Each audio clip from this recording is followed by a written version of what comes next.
Welcome to a Trucker's Mind podcast. I'm Eddie McGee. It's your boy K Fings. We're back, man. Episode 290. Yes, sir. Awesome. All right. Before we get into this episode, I want to preface one thing. We're dropping this on Friday morning. And it's because Keith We're recording it Friday morning. Recording it Friday morning. Excuse me. And it's because Keith is going to the Niner game on Sunday. He's going to be taking off tomorrow. Yeah. So we wanted to, get this done early. Yes, sir. I'll be watching the Niner game from home. But yeah, that's why we're dropping it early, just to allow him the convenience to get out there, out in San Francisco, and enjoy the festivities, right? Yes, sir. All right. And before we get started, we want to shout out our friends over at Road Warrior Fitness. Road Warrior Fitness, they're creating an apparatus, or they've created an apparatus that's workout equipment, more specifically targeting truck drivers. A lot of times on the roads, you don't get the time to exercise. You're always running loads if you're an OTR guy, and exercise is not as convenient. However, there are no excuses. And I'm about to show you guys what this looks like here.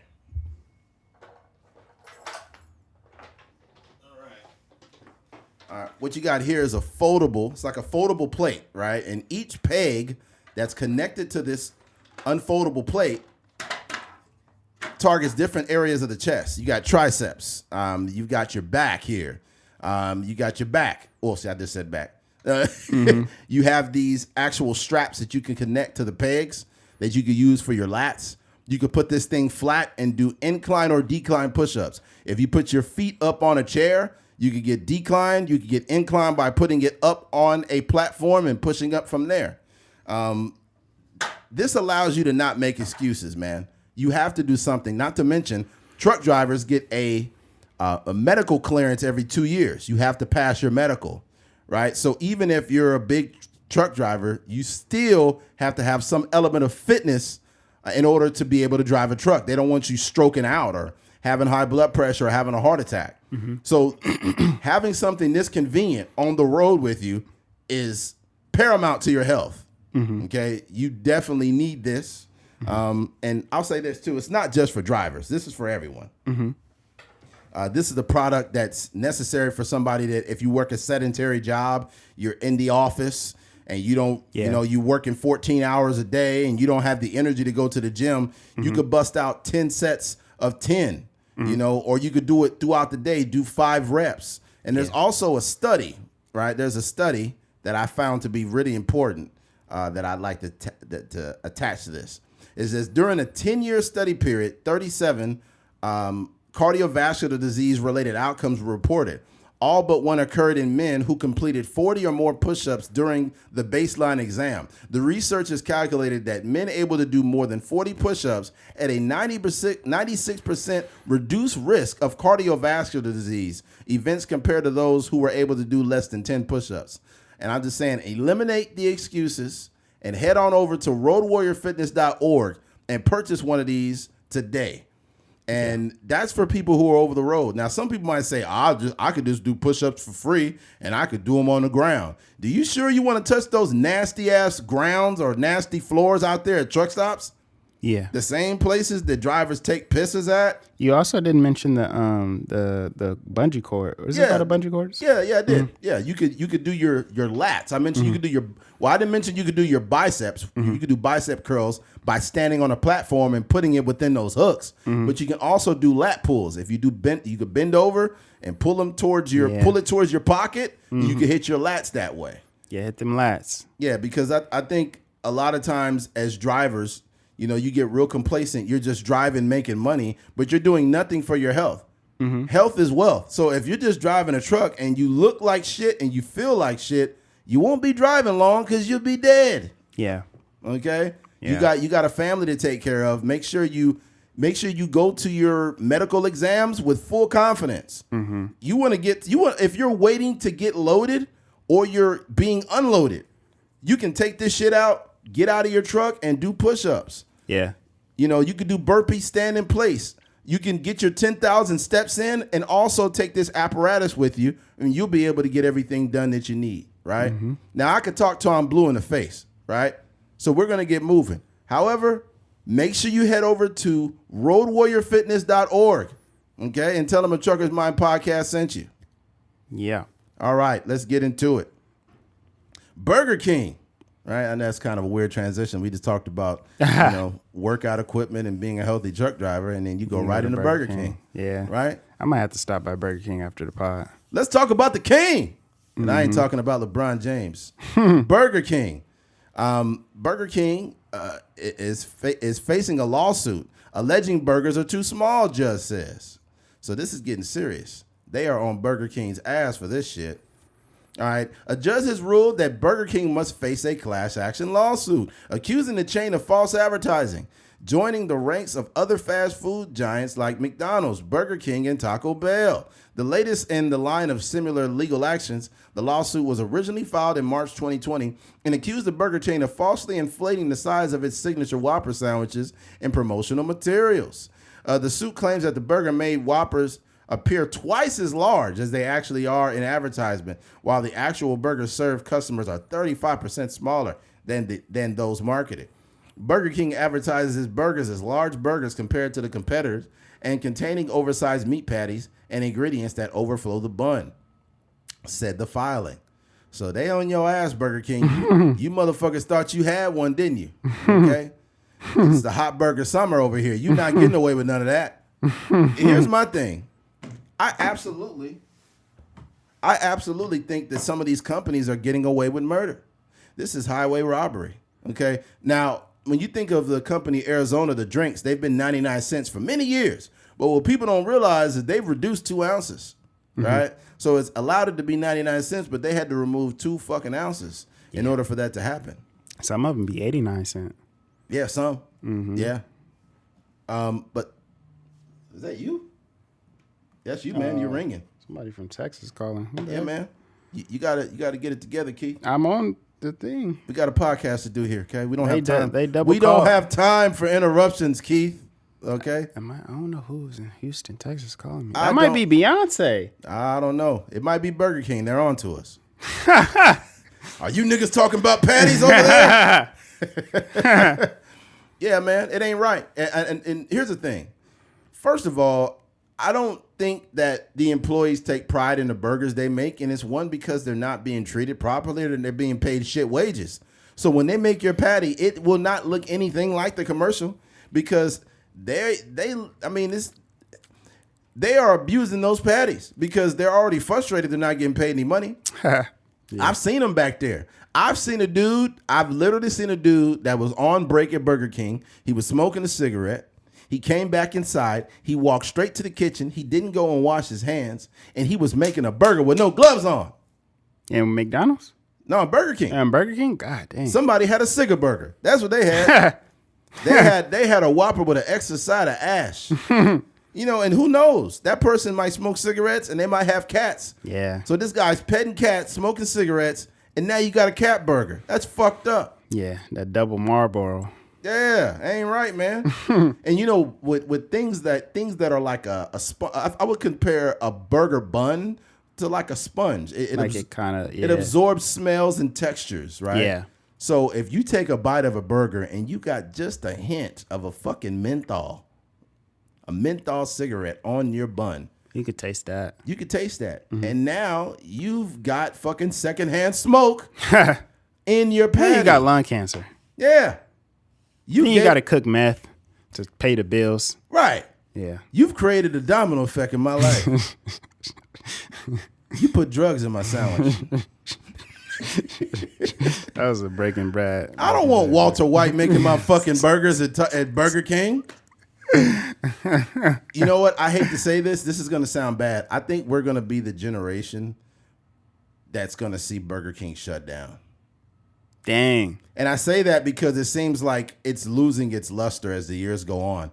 They try things and they just fail. They created the Nelly meal, or his real name. What was his real name? I can't remember his real name. But it was a terrible fucking name. Yeah. Nelly's real name, he just sounded like an elderly black man. Yeah. And they created a meal for him. And I'm like, dude, you used a rapper that's not even relevant. And no disrespect to Nelly, but he's not currently relevant. Yeah. And you made are you gonna try to look for it? Yeah, I'm looking for it. If you just put Nelly meal, it should pop it up. Yeah. Cornell Haynes. That was his name, I think. Cornell Haynes, I think. Yeah, it's not showing in this. Oh, yeah. It says Nelly's Selections, aka the Cornell Haynes Jr. meal. Terrible fucking name. Flame grilled whopper with cheese. It wasn't what it didn't have like. It's nothing It nothing had his name, specific. and it had his real government name on there. I didn't get Terrible. You sound like a black R&B singer from the 50s. Like, this is not a good marketing scheme. and you just selling me the same product. It's not original. At least when McDonald's created names for items like the Saweetie meal, they had the Saweetie sauce, and they kind of, it was still the same products, but they kind of made it seem like They it just was kind of branded it a little right. different. Yeah, you just literally put Nelly's government name on the thing, and his government name. It's not like Sean Carter or right. Sean Combs or Curtis Jackson, where it's like widely known that these are right. These people's government names. It's we just call him Nelly. Yeah, and what's weird too is I think that these people that work in marketing for these big companies, they're old. They're not of the culture either. So what's funny is they're finding the most commercially, like a commercial artist that was big in like 2004. There's some like 58-year-old dude. He's like, you know what Burger King needs? Nelly. People love Nelly. He'd be great. And it's like, dude, this is some 58-year-old man.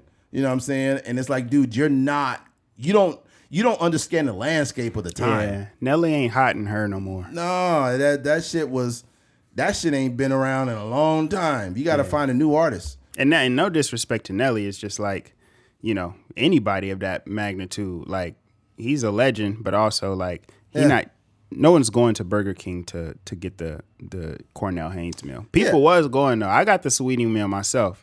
You did? Saying? Yeah. He was supporting women's empowerment when you got the Saweetie meal. I was like, oh, this guy's really for it. Supporting BBLs. You know what? I'm going to say this, and this sounds fucked up, but Saweetie got the nicest fake body I've seen in a long time. Saweetie fine, bro. I'm sorry. Saweetie is fine. And I like her personality, too. She seems like a very sweet girl. Mm-hmm. You know what I mean? Yeah. That BBL sweet, like that sauce from McDonald's. No, man. But I think if you put me and Keith at the head of marketing for these companies, we make them so much fucking money. Yeah. Just because we're not so old and out of the loop that we understand what's taking place. And you also have to pick artists where the name kind of flows with the company. Like if you got Lil Baby and you got the Lil Baby meal, Lil Baby burger, that'd be huge. Burger, yeah. The Little Baby burger be crazy, and what you could do is you could be like, hey, we're gonna flip this menu. We're not gonna make this like the same shit. We're gonna get a chicken patty and a fish patty, right? Yeah. And we're gonna put some Big Mac sauce on that motherfucker, and put lettuce and onions on it. You know what? Actually, it was like kind of worked was like the wrap snacks. Yeah. Like the wrap snacks is in Sam's Club. That's crazy. I just seen Master P's cereal at Food Max. Really? Yeah, the Snoop Loops and shit. Yeah. He's got an animal. I don't know what kind of animal it is, but it's like a creature. Yeah. And it's like giving a thumbs up. Master P, you got to do a better job at the cover on the box, though, man. Yeah. Yeah, make them say ohs. I don't know what that's selling. Yeah, that sounds like diarrhea. Yeah, what was it called? Woated Crunch. Woated Crunch. Woated Crunch. Hey, man. And he says, and the thing about, I love his nature when it comes to him being his entrepreneur nature about him is amazing. Yeah. But sometimes you could be selling yourself short when you just put out items that don't really grab people. Mm-hmm. You got to do a better job at that. Mm-hmm. But yeah, man. Yeah, I think that sometimes one thing I realized, I took a couple business courses before, and the biggest thing that they say is you want to get into a space that's not super competitive. Right. Or if you do get into a space super competitive, what delineates you from the other brands and the other companies? So I think he has that. Master P has that, like he's kind of catering to more of a hip hop thing, right? With his noodles and stuff like that. But I just think in general, when you hop into a space where it's already like you competing with Nike and all these other brands, like good luck. Yeah, you got so much marketing money that you not really gonna have a way in unless you spending comparable dollars. So yeah, 100%, man. I'll say this though, man. Some of these companies, they think we're stupid. They think that I was eating a Big Mac one time and I questioned, did I get bigger or did these Big Macs get smaller? You know, what's the fine line here? Are my eyes lying to me, or are they? And you got to understand, companies can remove small amounts of something to make it appear as if it's never changed. And they do it in such a masterful way. Yeah. You know what I mean? I know McDonald's, when I look at those patties and it's like a Big Mac, I'm like, there's nothing really big about this. A Big Mac is simply a McDouble with the extra bun in the middle. When you really think about it, it's an extra bun with lettuce and mac sauce. That is all it is. So what I do instead of getting a Big Mac, I get a McDouble and I just add mac sauce to it. I'm not paying all that money for an extra system. Yeah, I'm not paying all that extra money for an extra bun. But the Big Mac though, sometimes it'd be fire. Oh yeah, Big Mac is good. The McDouble with mac sauce is fire, but it's slightly different. With the sesame seed bun and the lettuce. Sometimes it just calls for a Big Mac, but for the most part, get you a McDouble with some mac sauce on there, and it's still gonna be a $20 meal. But you know, my God, it's a little cheaper. Yeah, the amount of money you pay to go places. I knew a dude. Well, I had a conversation with the driver, and he said I think he had 3 kids with one on the way. I said, "Oh, bro," I said, "when you guys go out to eat, you ain't spending no less than $100 every time." He's like, "Yeah, bro, every time." Yeah, one of my guys went out. He got like 4 or 5 kids, and he's spending $200 plus every time you go out. That's insane, man. We just went to the movies on Wednesday, and I think it was like $50-some, like close to $60 just for 2 people, popcorn, 2 tickets, and some gummy bears. Damn, I was just like, gummy bears is pricey, man. Yeah, and a drink too. But it was just, everything is so expensive, man. Yeah, you gotta make real life decisions when you go out. When you step outside of the house, it's like, you really gotta, make sure you spending properly. But one thing about these, the way that a lot of people don't realize the way that these commercials are made, like when they do the Whopper commercial and they throw it on the grill and the charbroiled and all this stuff like that. Or what is it, charbroiled? Charbroiled. Yeah, charbroiled. Keith has a speech impediment. Go ahead. Yeah, I don't have a charbroiler at the crib. Go ahead. But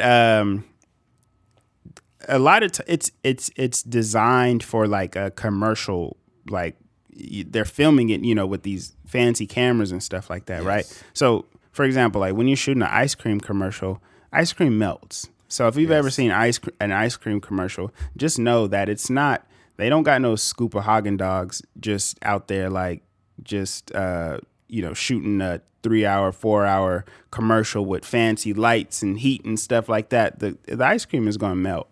Right. So basically what I'm saying is a lot of this stuff is fake. The cheese might actually be plastic. Mm-hmm. The lettuce may or may not be real. It may be like dry freezed or whatever the case may be, or the lettuce might be real, but the hamburger patty, it might be real, but it might have something in the center to give it that fullness. So I just say that to say a lot of this stuff is like designed for photographs and commercials. It's not really the same. A lot of that stuff is not even edible. Sometimes they'll do a syrup commercial and it's actually oil just because it has a certain thickness or a certain look to it. Yeah. So just know you getting played in real life because they're not using like real hamburgers that we eat in the stores. What's fucked up too is I think our media. And not only media and marketing has been fueled by fake news from the very beginning. Like even when Jesse Owens was in the Olympics, I think he did the triple jump, right? He did the long jump. Yeah. And he was in Germany, correct? That was during the Germany Olympics. Mm-hmm. I mean, he was smoking all them Germans. They was like, Heide Minuten, Hajinash, Heide Minuten, Wiener Schnitzel. They was mad as a motherfucker, right? There was a photographer. Like after he won, they didn't catch those shots of him in real time. What they did is after he had won, they had him come back and do those jumps. and they took pictures of him as if it was done concurrently, but they framed the pictures in a way as if he had did that in real time. And it's not real. All I'm saying is a lot of the shit that we are receiving is fake because they know that it's less appealing when you put actual real time or concurrent things and you sell it to the people. It doesn't look as amusing, I guess, or it doesn't look as interesting. And when I see these commercials, I'm not influenced by it because I know it's fake beef. Yeah, it's fake. And also, you ever see a commercial where they put a patty on a bun and then the patty like jumping? Like the patty look like it's like a pillow. It's like the patty like twerking almost. The patty bounce. Like, yeah, that's how they be doing with the lettuce too. The lettuce be like bouncing, like kind of moist. It got like some water on it, and it just hit the little bun, and it just like you don't know that the lettuce looks moist, but they got some motherfucker spraying water on it as it's dropping down, and then they got a fucking $8,000. They got a $150,000 camera that's above it, and it's shooting down on the bun, getting this view, and it's got a bun, and then it's got a camera that's looking at the patty from the back while the patty dropped this way. It's like, dude, like it's just burger porn at that point.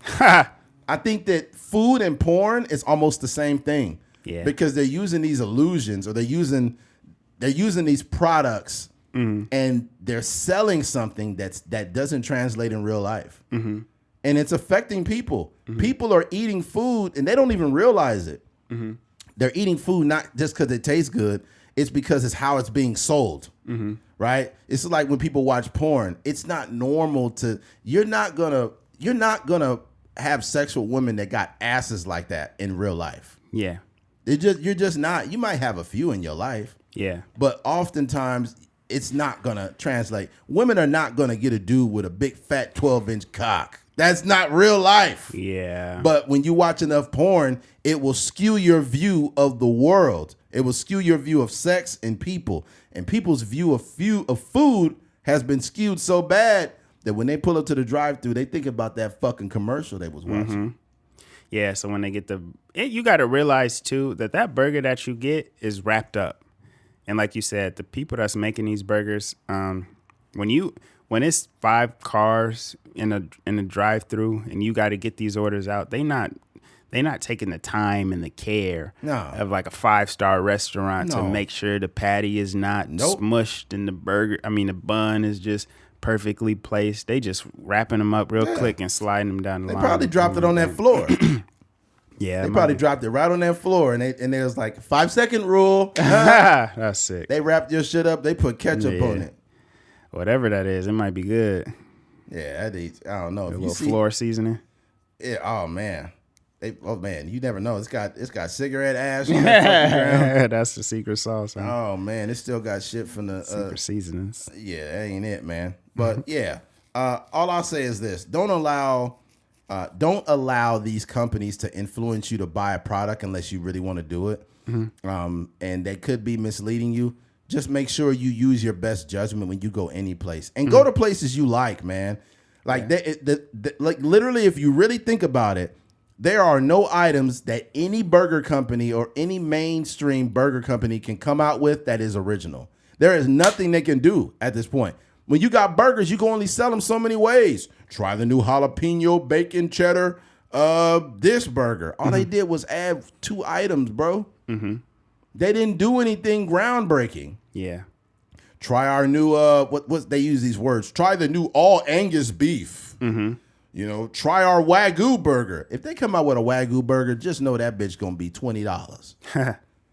Yeah. Ain't no point of doing it, man. Yeah, they was throwing the Angus beef like when I was in junior high. They was throwing that around. Try the new Angus beef. And what's funny is motherfuckers don't even know what Angus means. They just like, oh yeah, that's something new. That's got to be something new.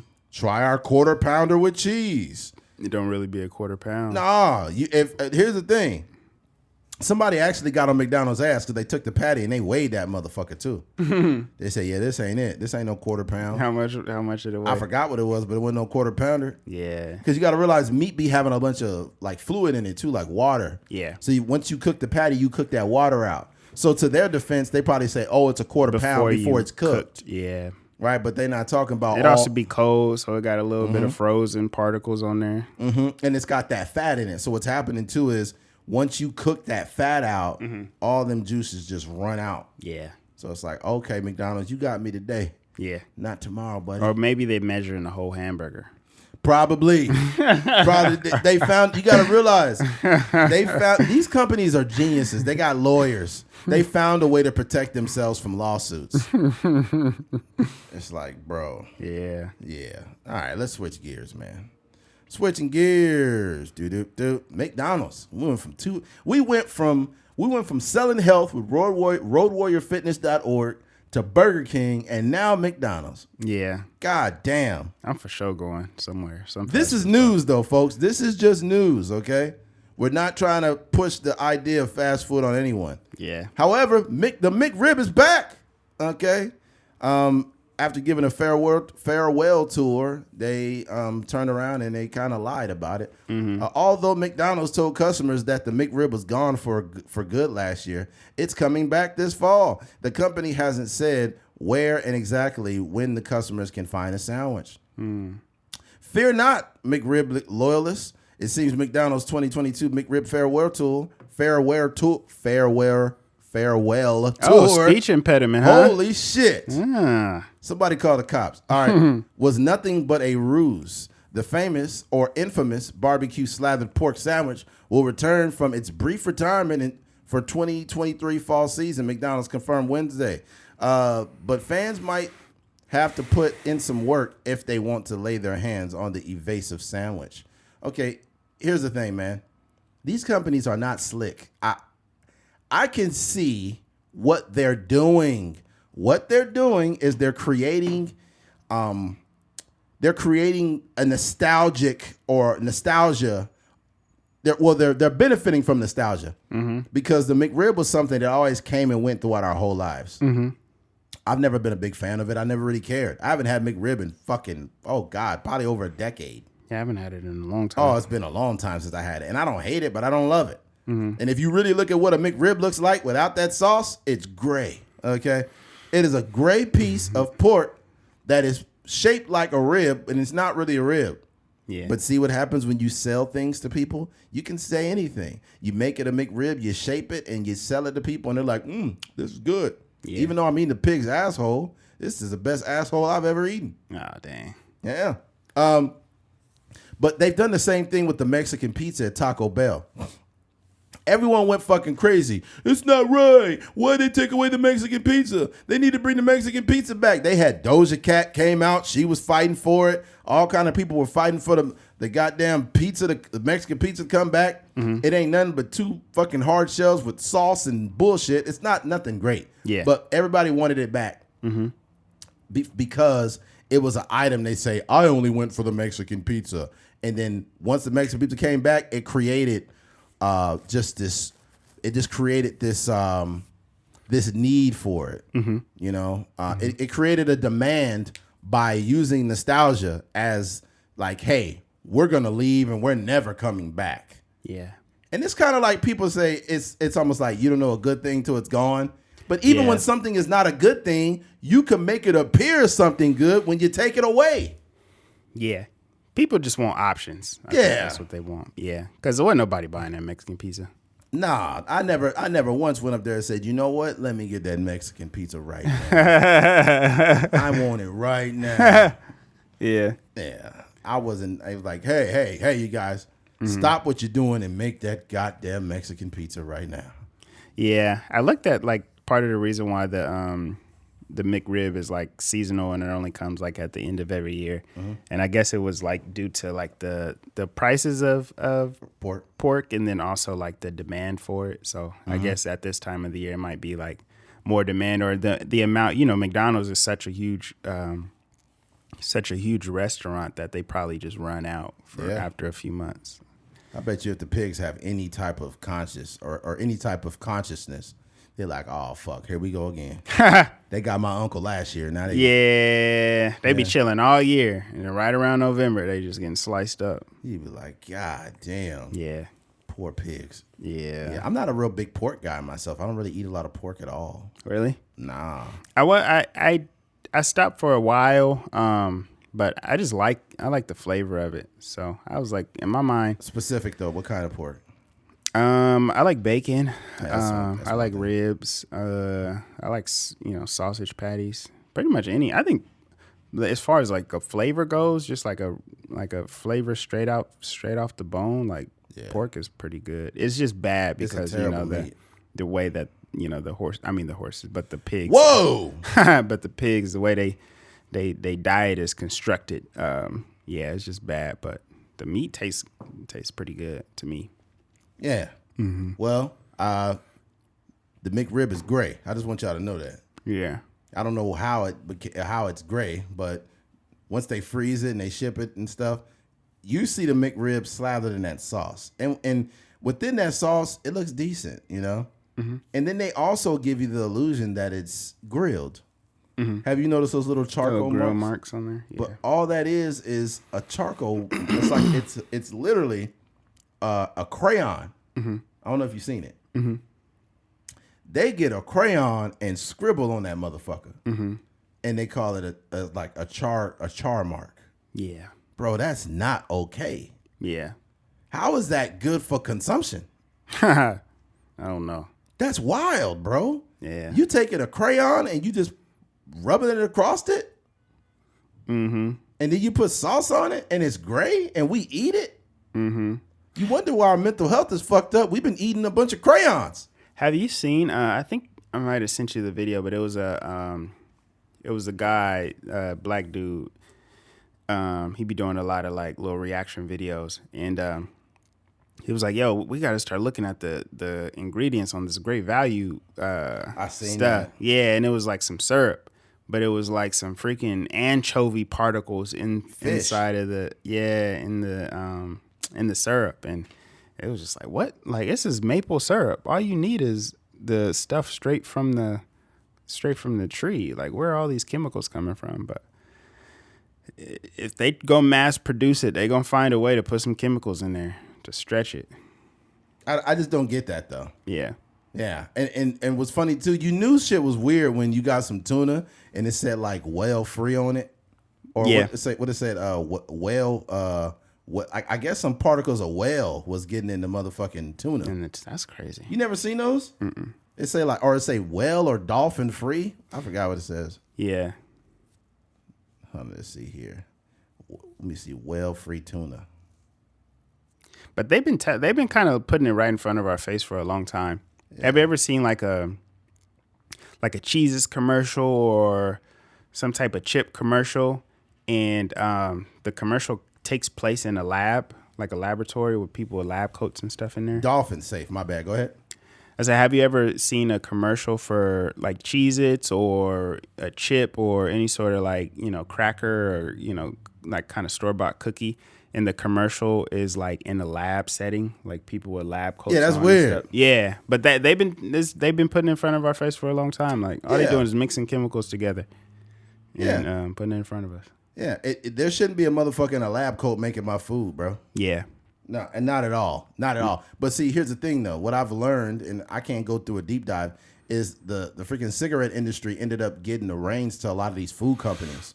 Mm-hmm. And they're like over it. So they allowed, before there was a lot of stiff restrictions on what can go in food. Mm-hmm. But after these large cigarette corporate or big tobacco got involved and bought a lot of these food corporations out, it allowed a lot of additives into the fucking food. Mm-hmm. So if you read something and it's got a long word, and if you can't pronounce what's on the packaging, or the ingredient list is too long, don't fucking buy it. If you read some rice, let's say it's like prepackaged rice. If that shit just say rice, if it just say rice, that's all it should say. Yeah, a lot of times it'd be like enriched bleach and enriched bleach, this and that, and this and that. It's like, bro, you are eating some motherfucking Dexter's Laboratory rice, man. Yeah. Yeah, you don't do that. Yeah. And you got to realize it's going into us, and it's driving our cells crazy, man. Mm-hmm. This is getting in our body and fucking us up. Okay, what do they put? Why do they put dolphin safe on tuna? A dolphin safe label is intended to show compliance with the U.S. laws and regulation of tuna fishing operations. The Dolphin Protection Consumer Information describes the condition in which tuna product may be labeled dolphin safe in the United States. I mean, hey, if you ask me, I think we was eating dolphins, bro. That's what I think. I think the dolphin tuna tasted different in the 90s, man. Think so? Oh yeah, the dolphin tuna was good. Was it good? Only problem is when you eat, you gotta watch out for that fucking blowhole. You know, if you eating and a bunch of water shoot on you, be like, these motherfuckers put dolphin in here again. I remember one time I ate a tuna sandwich and I was like, eat, eat, eat, eat, eat. So nigga had a tuna sandwich. I started doing tricks in the pool. All of a sudden I had the desire to go to SeaWorld. Oh man. Oh man. Oh, that's crazy. Dolphins are so fucking smart. Yeah, they're one of the smartest animals. But they say that dolphins have this sense of certain things going on within our bodies. Yeah. There was a couple women that said, I guess she wanted the dolphin to like glide her away, but instead of gliding her away, the dolphin kind of just stayed. The dolphin kind of just stayed around her and gently kept moving away. Mm-hmm. And it's because the dolphin could sense that there was a baby. There was multiple women that were pregnant, but they weren't showing yet. And the dolphin kind of was around, but he didn't want to hurt them. Mm-hmm. So he kind of just moved away. And it was gliding everybody away. It was grabbing them and guiding them away, but it wouldn't take her. Yeah. And it's because she was pregnant. Yeah. I mean, I don't know, obviously intelligence, because you can teach certain animals how to do certain tricks, but right. I think more than just being smart is just very intuitive. You know, it's a lot of I think a lot of animals have that sixth sense, they know inherently when storms are coming and dogs, stuff like that. Yeah. So yeah.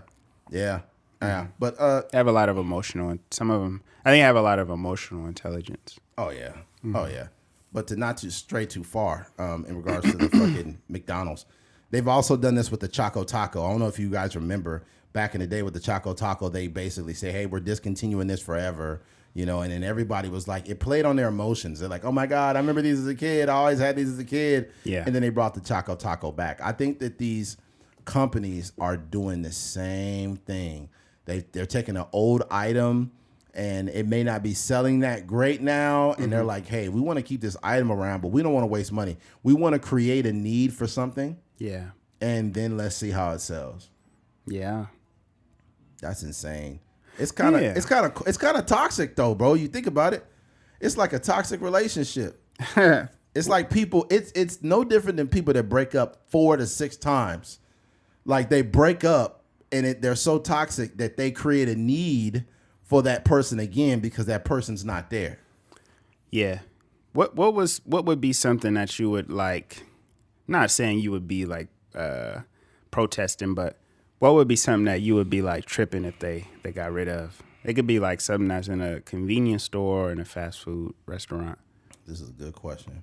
You mean just got rid of in general? Yeah, the same way they was tripping about the Mexican taco. What would be your Mexican taco? I mean, Mexican pizza. Oh man, that's a good one. And you know what's funny is I don't eat these all the time, but if they got rid of them, I'd be like, why? Why the fuck would you do that? Mm-hmm. That's the honey bun. If they just said we're gonna discontinue honey buns, I'd be like, who the fuck said that? Yeah. It's I enjoy a good honey bun from time to time. It's the most one of the most unhealthy things ever. But when I do eat it, I am never ever disappointed. Yeah, never disappointed. I can't remember the last time I had a honey bun and I was like, that wasn't worth it. I think in my opinion, the best honey buns is the Duchess brand from Sam's Club. Really? Yeah, I like it better than the really? The Little Debbie snack one here. Wow, that's a strong statement. Because it got more of the frosting or whatever. It's just a better texture in my opinion. Because the Little Debbie, it kind of be a little chalky sometimes, a little granular. Yeah, but see, the thing about it though, that all changes when you put it in the microwave for 15 seconds. Yeah, that's true. You just stepped your honey bun game up, sir. Yeah, yeah. Yeah, when you put that motherfucker, I think the highest level of honey bun, the honey bunness, is when you take a honey bun, you put it in for 15 seconds, and you get a big scoop of peanut butter and you slather it all over that hot honey bun right there. Like right when you get it out the microwave, have the peanut butter ready. Peanut butter. And it melts the peanut butter, and then you just like, God damn, I'm from the bus. I heard of putting butter on it. Somebody told me putting butter on it is legit. Oh man, they just want to die, bro. I think the best microwaved honey bun that I've had is the Hostess one though. Wow. It's something about the way, because the Hostess one is chalky too. Like it, I think they know that we're gonna make a nasty honey bun, room temperature, but it's gonna be fire when you put it in the microwave. It's gonna taste like you just baked it. Yeah, for sure. But the thing about it, honey buns are not baked; they're fried.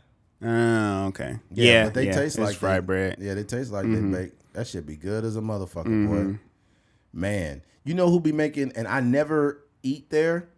I never do. But I knew some chicks that worked in the mall at a Cinnabon back in the day, and I was like, let me get them one straight out the oven. It's like, we can't give you those. We have to let them cool. I was like, man, fuck that. Give me that goddamn honey bun on there and put some frosting on it. It's like, all right. Yeah. Man, that shit was so good. Oh my God. That shit was burning my mouth, but it was good as a motherfucker. Yeah, I'm about to drive to the mall right now. Yeah. Them mugs is fire. I get mine with the pecans on it though. I remember back in the day too, because working in the mall back in the day was like a cool job. And you start to kind of build relationships with other people around your age that work in the mall. And I was like 20. No, I was like 21.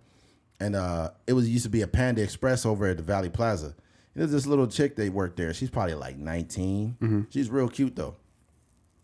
And I used to like, I don't know, how do you call it? Like, I used to like flirt with her in a way to where she would always give me extra shit. And the plate would be so big. I'm like, damn. Like, you know how at Panda now, they be like scooping some in and they be doing that. Back then, they just had a big scooper, and you could put as much, it's like the employees put as much shit as they wanted to.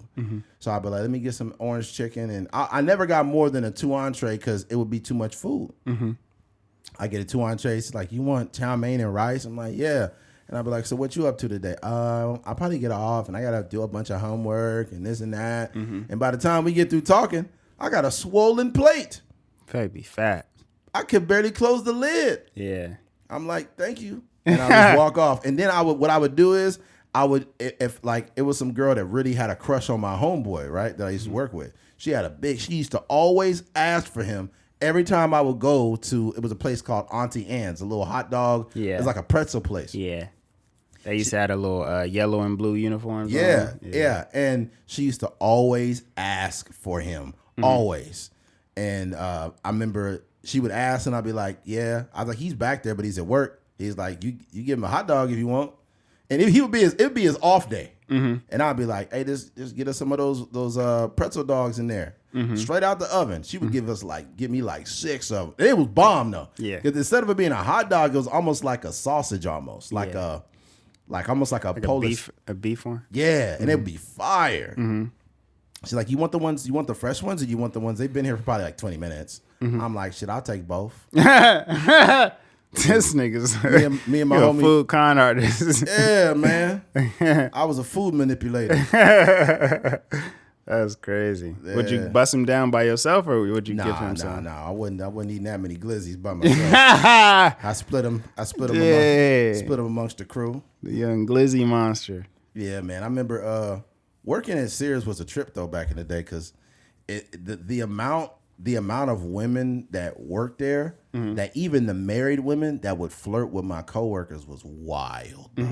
It was wild. Like, we would see their husbands come to the job and pick them up, but these same women was in there like trying to holler at the homeboy, like, so what are you doing after work, or this and that, like, what do you do for fun? This is like 32-year-old women, bro. Yeah. Dang. And we was like 21. Yeah. 20 years old. I'm like, damn. That's sad, man. It goes both ways, but as a husband, to have your wife, at work flirting with the young nigga at the job. That's wild. That's bro. sad, bro. I remember, I'm not going to say no names or whatever. I'll leave this, open because I don't want to, incriminate anybody. But it was a chick that worked at the job, and one of the homies was smacking her.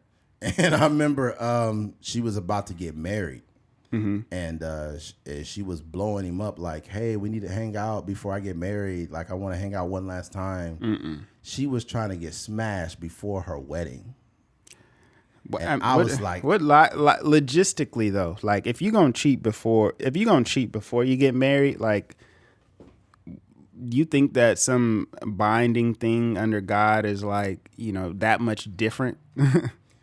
oh man, you getting blown up today? They hitting your phone.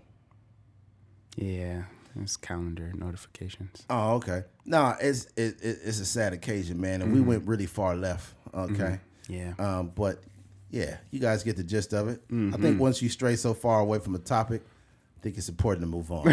For sure. All right, man. We're gonna go ahead and wrap it up with this last topic here. Like we had mentioned, I got it. I'm actually doing this before work, and Keith has to take off, but we thought it was extremely important to give people content, man. Yeah, no excuses. We don't like to miss weeks. We don't like to miss any time. We have managed to never miss a week of content in over 5 years, right? And we're, I'm busy. I'm at work. Keith's got things going on, but we come together as a collaborative every week to get this done. All right, switching gears. Are you being nice or foolish? I think there's a fine line between there.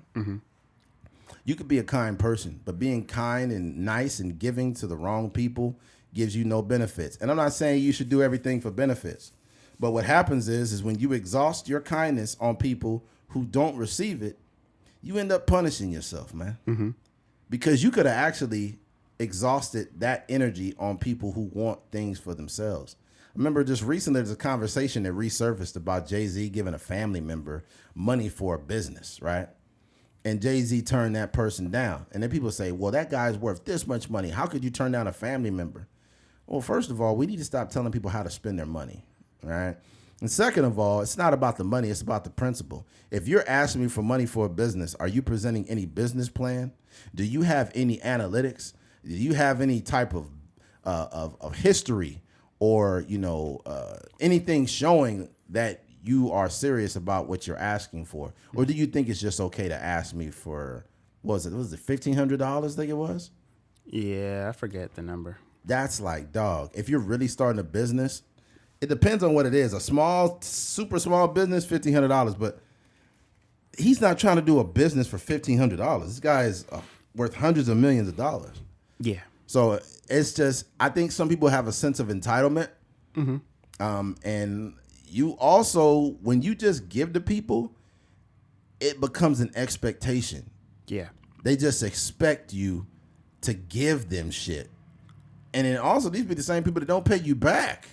Yeah. It's like, you ever had a motherfucker ask you for something on 3 occasions, but they didn't pay you back the first time? You just think I'm a fool now. That's the thing. You just think I'm a fool. You think that you could just keep asking me for shit. And what's wild too is when you start coming into a little bit of money, and I'll say this, and it happened to me. And I'm not the dude that I'm not like this baller truck driver dude. I make a decent living.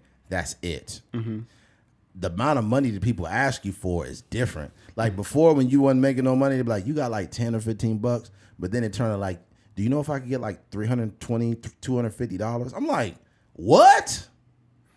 And before you know it, you're giving people $600, $250, $310.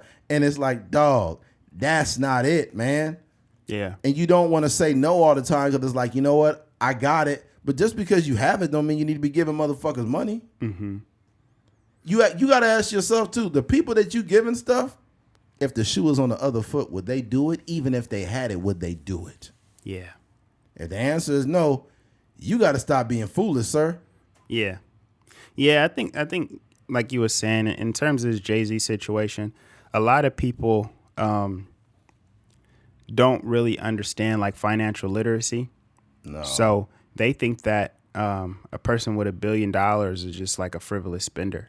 Yeah. But a lot of times the reason why they got to where they are, even if they're a millionaire, the reason why they got to where they are is because they got a tight they got a tight wad. Like they understand that, they got budgets every month for certain things. They have X amount of dollars in their savings and they got X amount of dollars here. And then they move that way throughout their life. It's not a thing where I'm sure Jay-Z has the ability to, buy, go to the fancy restaurants and things like that. But I'm sure there is still some type of budget implemented even at the magnitude of his lifestyle.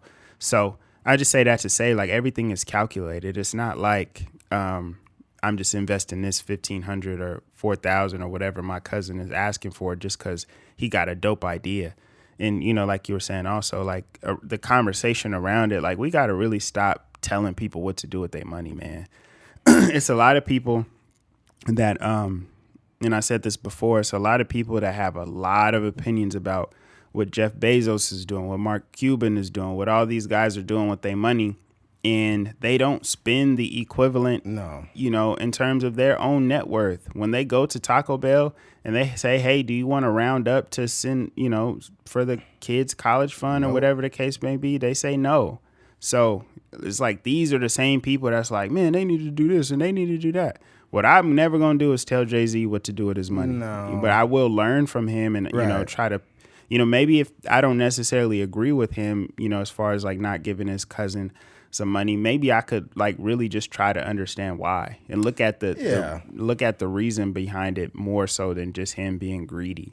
But you got to think about it too.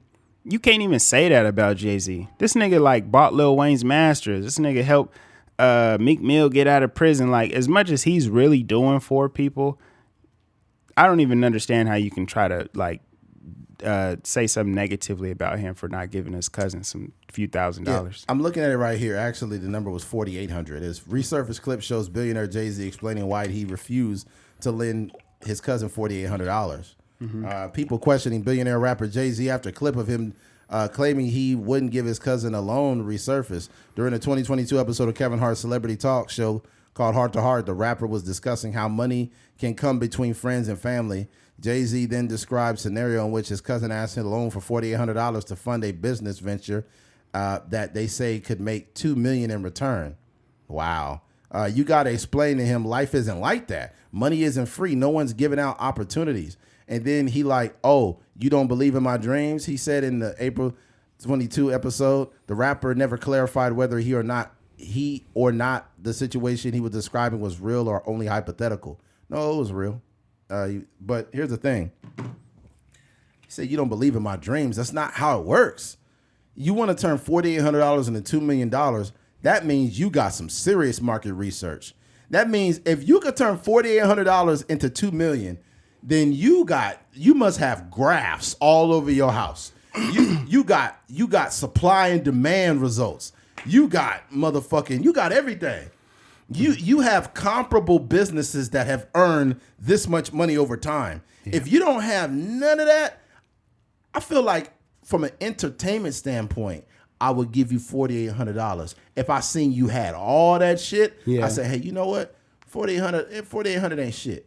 Yeah. It ain't nothing to me. Let me give him the money because this dude showing me graphs. This dude is sending me emails. This dude is sending me market research. He's got all pitch. This. Yeah, he got a real pitch. You know what the best pitch to do to somebody who is extremely successful? Especially if they're your family member. And if you're serious about your business, be like, hey, look, hey, cuz, I know you're not here for no business. You're here to chill with family.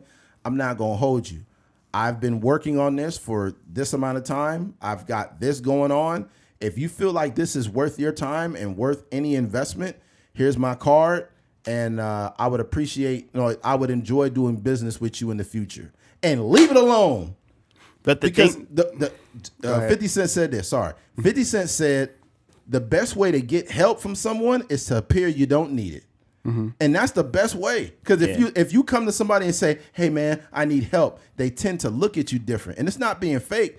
The people that usually get help from somebody are the ones that appear to not need it. They've got a bunch of resources. They got a bunch of stuff set up. And they more or less give you a card to basically say, hey, if you want to be a part of this, not like I need this.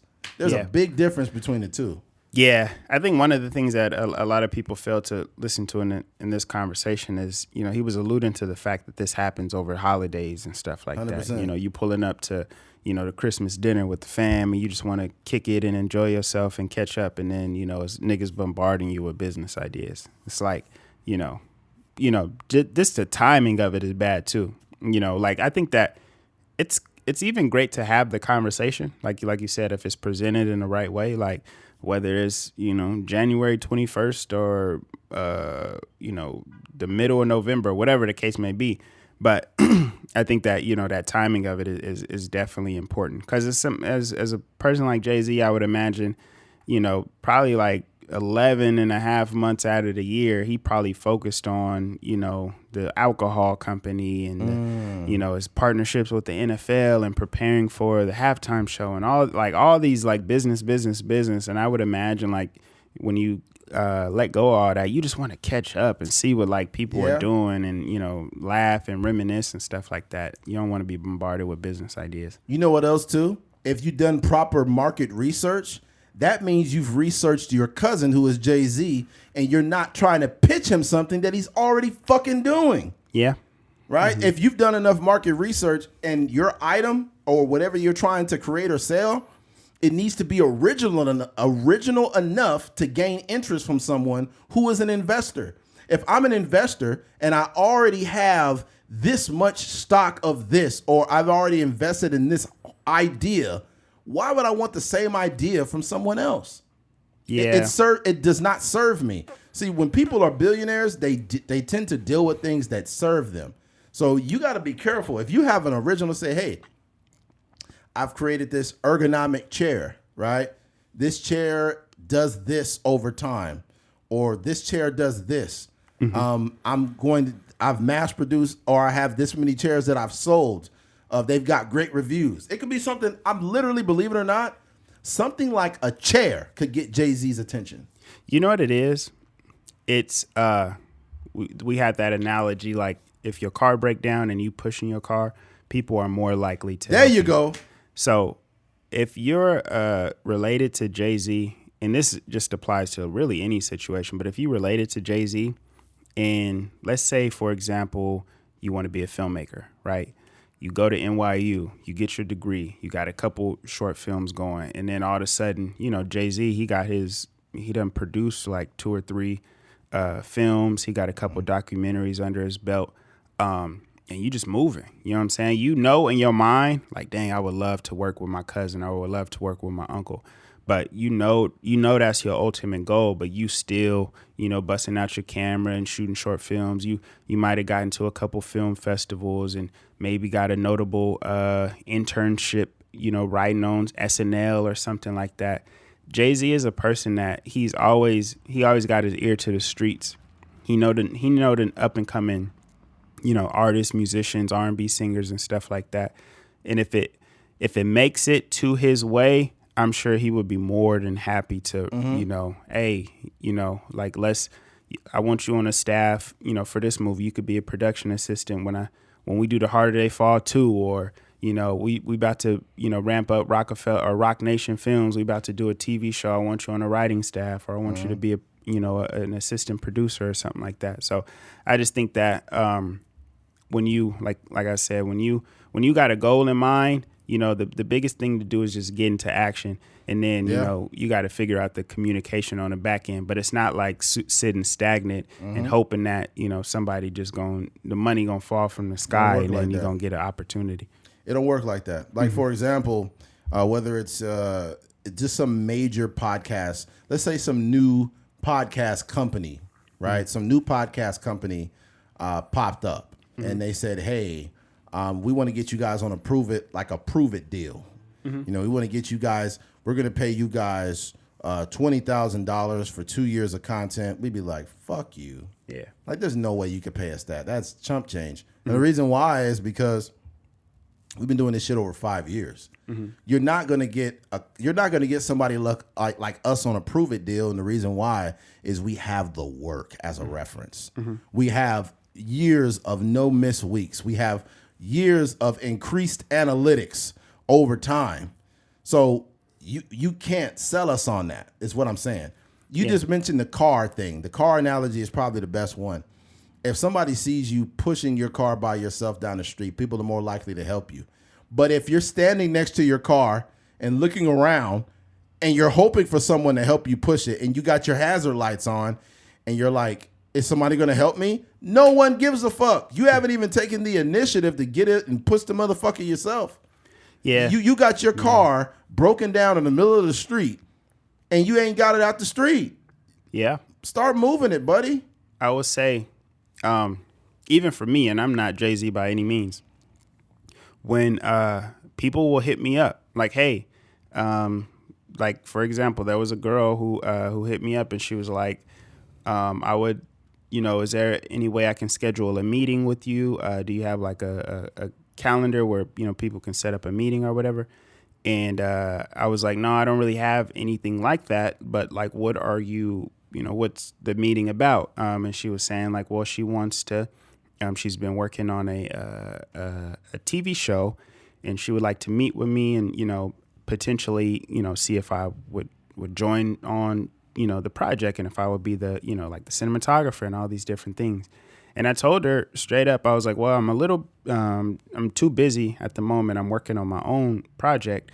But I said, we could probably revisit this conversation, probably like closer to the end of the year. And I also told her too, like, let's have the conversation when you're actually done. There's no reason to like meet when the project is like halfway finished or it's like 70, even if it's 90% done, there's still no reason to meet because you got so much work to the biggest thing is just like we were talking about business plans and stuff like that. In terms of this world that I live in, the biggest thing is execution. If you're a person and you're not getting paid like a paid screenwriter or something like that, the biggest thing is, can you actually finish a project? And a lot of times like people want to meet and they want to like chummy it up about like ideas. One of the things that my writing mentor told me when I was writing and I wasn't actually finishing, I wasn't writing as much as I should have been. And we were just talking about ideas like, man, what about in the second act if this happens and in this scene this happens and this happens. And one of the things he told me, he was like, man, what we're doing right now is like having the podcast about the film. He's like, you're not actually giving me any pages to read. You're not giving me an actual film. We're just talking. Yeah, we're just talking. So there's not really any reason for us to, keep meeting if you're not churning out the pages. So I say that to say like it's about, life is about execution. It's not about chopping it up. It's not about podcasting about a bunch of ideas. It's not about, meeting your cousin that's successful and, throwing, this elevator pitch at him with no actual research. Yeah, it's ridiculous. No development to it. It's about execution. Yeah, life is not about, I was thinking about, and a bunch of whataboutisms. No one cares. Yeah. You have to have a plan in action. And you also, I could see someone's seriousness based on how we have conversations. Like people were like, hey, I want to start a podcast. Oh, now you get notifications.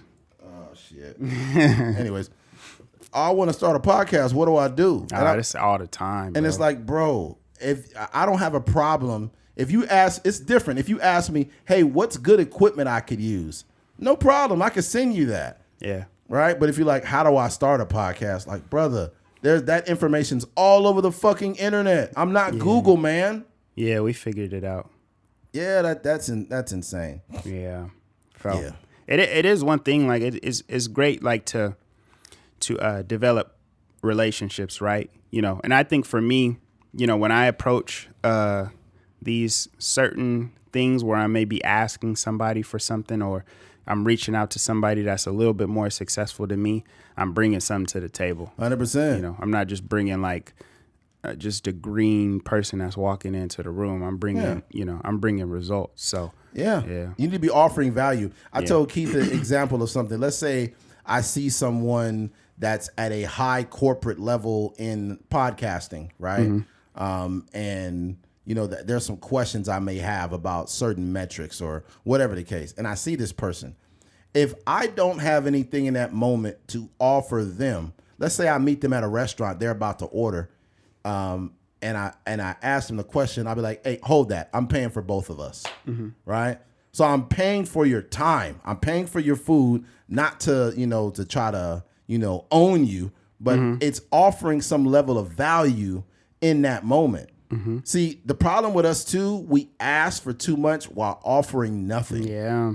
You need to be offering some level of value to the person, even if it's if it's like, hey man, like I'm a big guy, so if I have questions about something, I'm like, hey man, well, if you ever need security, let me know. Yeah, I can come down and if you need security, you need somebody to help you do this. Yeah. Hey, if you need some help moving these items over here, let me know. Whatever the case. Yeah, but that's the thing. Like you got to see, like you said, what you can bring to the table.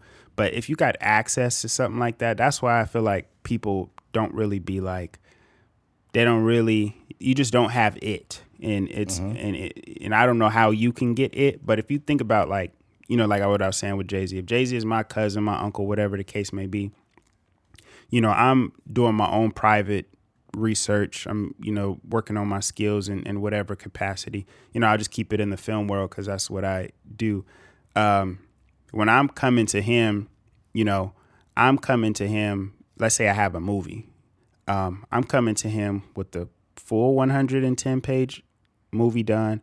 I'm also coming to him with maybe an actor attached to it. Hey, what's up? What's up, Cuddy? I got this movie. I actually already got John David Washington attached to it. I talked to his agent. They said they would love to do the movie. All I need is, some production power. I already got the storyboards. I got, different looks. I got different cinematographer. I got a cinematographer attached to it. I got my guy over here that went to USC film school to do the score.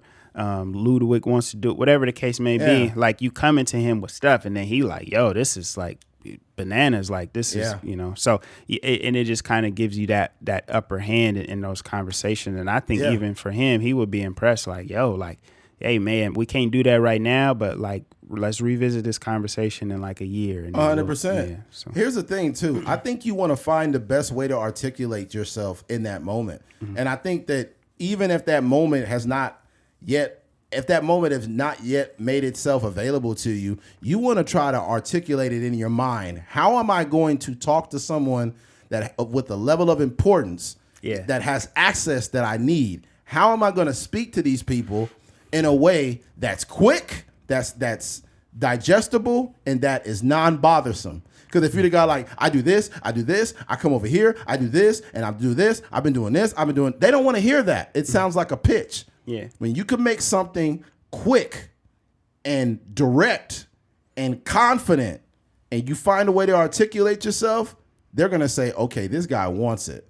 For sure. This guy found a way to deliver this message quick to me. If you could deliver it in 30 seconds, I'm talking about 30 seconds. That's all they need. You know what it is? And I'll just speak from myself, like being in that role of the person giving somebody an opportunity. Like from a filmmaker's perspective, if somebody reaches out to me and they say like, hey man, I've been writing this screenplay, I've been doing this, I've been doing that. If I look at this, they email it to me and I look at the screenplay and it's not formatted properly, because there's a certain structure to what a screenplay should look like. If it's not formatted properly, I already know that's industry standard. And everybody would do the same. If you get a screenplay that's not formatted properly, if you type your screenplay in a Word document, then they just gonna throw it in the trash because they already know it's not a good screenplay. Same thing like for, I'm auditioning actors right now. One of the things that I was looking for when I visited these people and I'm doing like Zoom auditions, one, do they have, the acting ability? Two, do they look like the character or how I imagine the character would look? And then three, like their preparedness, right? Are they coming to this audition knowing the lines? It may be if they don't have it memorized, do they know them well enough to be able to kind of like emote, while they're saying these lines? Because some people were showing up and they were just saying they were saying their own words. And it's cool to freestyle a little bit here and there, improv. the lines a little bit, but there was some people that we were doing the audition and they were missing entire lines. Like they said the first 2 lines and they skipped all the way down to like the line at the end of the scene. So I was like, yeah, I can't, like, you can't work with that, you know? So I just say that there's a certain level of professionalism. And even if you're not a professional, a certain level of preparedness that, you know, people that are in, you know, positions, executive positions, that they like and they appreciate, and that's going to get you much further than just saying, "Hey, cousin, loan me this much money." Yeah, it doesn't work that way. Yeah. Let's go ahead, man, and shut this shit down. Gotta go ahead and get to work, man. And yes, sir. Keith has got a game he's gonna be watching. What time you taking off tomorrow? You know? Knowing it's a lot of moving parts, so probably around like 2-ish. It's a little late, man. Y'all got to get out earlier than that. Yeah, my girl, she has to work. Fuck, on Saturday? Yeah, she picked up some extra hours so she can get some bread. Shit. Yeah, so. All right. Well, all right. Well, everybody wish Keith a safe travels. Yeah, man. If you see me on Levi Park, if you see me on TV, just know. You know what I'm saying? This is my advice to Keith and everyone else going out to that game. Be very aware of where you're parking, because there's a lot of smash and grabs in San Francisco, and they are doing nothing about it. The stadium's not in San Francisco, though. Oh, I know. Yeah, it's in Santa Clara. Santa Clara, yeah. Yeah, but either way, just in the Bay Area in general, there's a lot of motherfuckers smashing and grabbing shit. Yeah. So yeah, it's happening not just in Oakland or in Frisco. It's happening a lot of places. So just be aware where you guys, for sure. wherever you go, just make sure you read those fucking comments. Yeah. Yeah. Like, I got my car broken into 3 times, but the sandwiches are amazing. You're like, nigga, ain't no sandwich that good. You got me fucked up. Yeah, it is some good. Like I think last time we was out there, we went to like it was like a little fish spot in Oakland. So yeah, you definitely got to be aware. Yeah, don't go out there no more. Don't go to Oakland at all. go to like Napa Valley or something. Yeah, it might be a good fish. But the problem is y'all not from there, so you are blind to what areas are problematic. Yeah. Also, and I hate to say this, if you do go to a fish spot in Oakland, keep your windows rolled down. Yeah. Because this that bad that they are smashing your windows, taking shit out of it, or smashing it, and they don't find nothing of value and they just leave. You know who really got the fish spots down is Grant Cohn.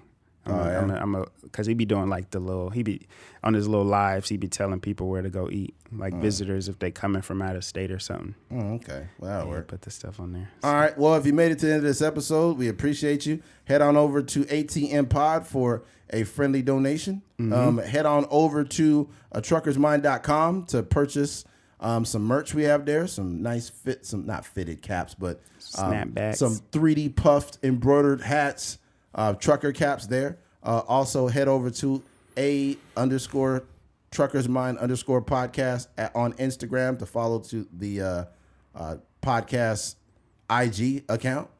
And head over to YouTube as well. You know, that subscribe button. Subscribe, man. We're trying to get our numbers up there. You haven't been there too long, but we're trying to get that thing rolling.